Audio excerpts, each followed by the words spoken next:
sa mga ganitong, yung karakter ko, gano'n talaga. Baski saan mo ko ilagay, gano'n ka. Even in front of anybody. Gano'n talaga ako. Bastos ako. Walang hiya ako. Kasi galing lang ako. Galing ako sa baba. Salamat tayo, Mr. Chair. Hindi ako sensitive. Ayaw ko lang talaga ng bastos. Ayaw ko ng walang hiya. Lalo na pag pinag-uusapan natin ng seryosong bagay ng war on drugs. Ako ang makulong Duterte, inako drug war. Inako ni dating Pangulong Rodrigo Duterte ang madugong giyera laban sa ilegal na droga kung saan tahasan niyang ipinagtanggol ang naging hakbang at ipinaliwanag kung bakit niya ito ginawa.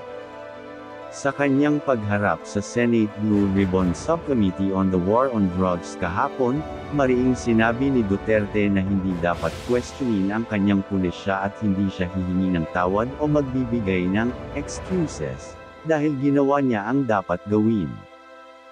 My mandate as President of the Republic was to protect my country and the Filipino people. Do not question my policies because I offer no apologies and no excuses. I did what I had to do, bungad ni Duterte sa pagdinig.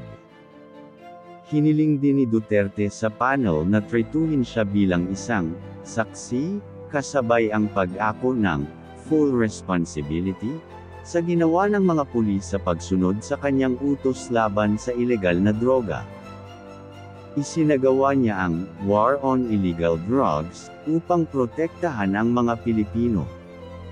Ayon pa kay Duterte, muli na namang tumataas ang bilang ng drug-related crimes kung saan ni-rape ang mga bata, pinapatay at pinagnanakawan ang mga tao at kamakailan lamang aniya ay isang drug den ang na-raid sa loob ng Malacanang complex.